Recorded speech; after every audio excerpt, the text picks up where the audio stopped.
Salut les amis, comment allez-vous? Aujourd'hui, on va travailler une nouvelle leçon de lecture. Allons-y! Notre histoire aujourd'hui est intitulée Le Grand Boum Boum. Allez les amis, ouvrez les livres à la page 78-79. Écoutez les amis, c'est quoi le Grand Boum Boum? Voilà, ici, c'est l'orage. Regardez l'éclair, regardez la pluie. Écoutez, c'est le tonnerre. Alors, on commence. Ce soir-là, en l'absence des parents, papy, lui, garde ses deux petits-fils. Ce soir-là, pendant que les parents sont partis quelque part, papy, lui, c'est le grand-père, d'accord? Papy, lui, garde ses deux fils. Vous vous souvenez, la babysitter du texte passé? Voilà, papy, lui, ici, il fait la même chose. Il reste avec les enfants, avec ses deux petits-fils, pour les garder pendant l'absence de leurs parents. Il leur raconte la légende du grand Boum Boum qui, les jours d'orage comme ici, sème la panique partout. C'est-à-dire, écoutez les amis, il leur raconte une histoire qui n'est pas réelle. Alors, le Boum Boum, c'est le tonnerre qui fait peur à tout le monde. D'accord? Malheur à celui qui prononcera 3 fois le mot boum. Mais qu'est-ce qui se passe? Pourquoi?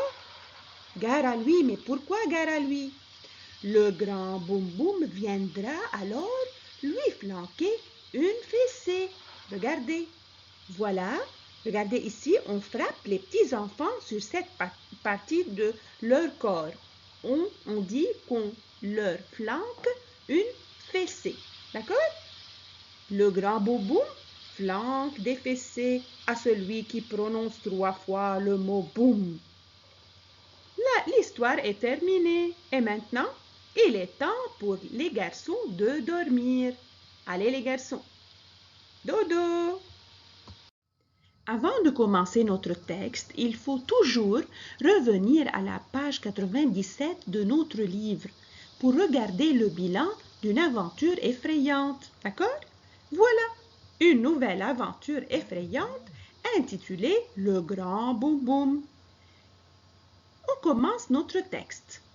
Les deux enfants restent un instant silencieux. Papy, lui, est parti dans sa chambre pour dormir, ainsi que les deux enfants. Dehors, le tonnerre gronde. Bouh, bouh. D'un seul coup, Pierre décide d'appeler Boum Boum pour écouter le tonnerre. Donc, Pierre décide d'appeler Boum Boum pour effrayer son petit frère, le vilain Pierre. Qui est Pierre? C'est un des deux enfants, c'est l'aîné, c'est-à-dire il est le plus grand. Il a décidé de faire peur à son petit frère. Mais comment? Il crie boum 3 fois, le vilain. Boum, boum, boum. Soudain, un bruit terrifiant retentit dans le couloir. Regardez les amis, voilà, c'est le couloir. Il y a un bruit effrayant qui résonne dans ce couloir. Et une ombre se dessine derrière la porte entr'ouverte, c'est-à-dire la porte était ouverte à moitié. Voilà, dans le couloir, il y a une ombre ici. Regardez bien les amis, il y a une ombre. Vous la voyez? C'est le grand Boum Boum, murmure Ben, le pauvre. Qui est Ben? C'est le frère de Pierre, c'est le petit. Donc, le pauvre, il a trop peur.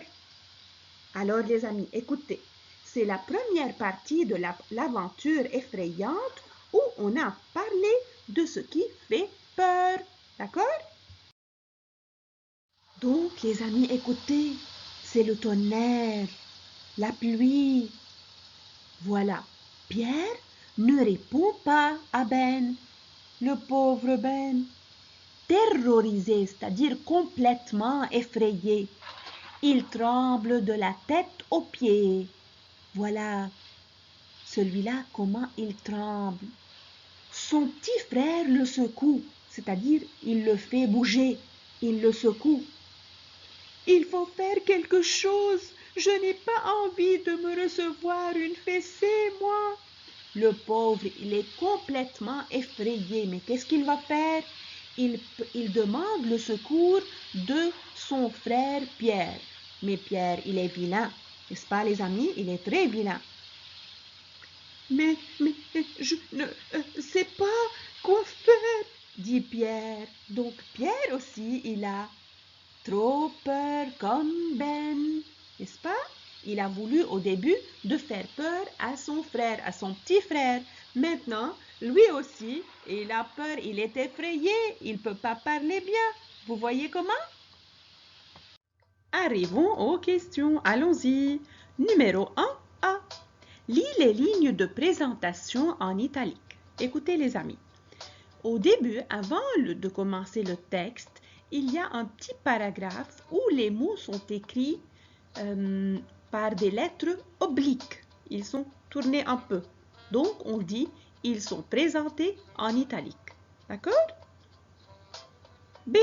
Qui est le grand boum boum? Vous allez deviner. C'est une devinette. Choisis la bonne réponse. C'est le grand-père des enfants? C'est l'aîné des enfants? C'est-à-dire c'est le plus grand frère? Ou bien c'est un personnage imaginaire? C'est à vous de choisir. Numéro 2. Quand peut-on entendre le grand boum boum? Qu'est-ce qu'on fait pour appeler le grand boum boum? Numéro 3A. Trouve le synonyme du verbe s'affoler dans la liste. Voilà la liste, ici. Écoutez les amis, que veut dire le synonyme? C'est le mot de même sens et de même classe grammaticale, c'est-à-dire vous allez trouver un verbe pour le verbe.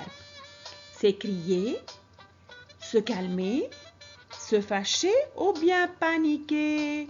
Devinez. Partie B. Trouve son antonyme dans la même liste.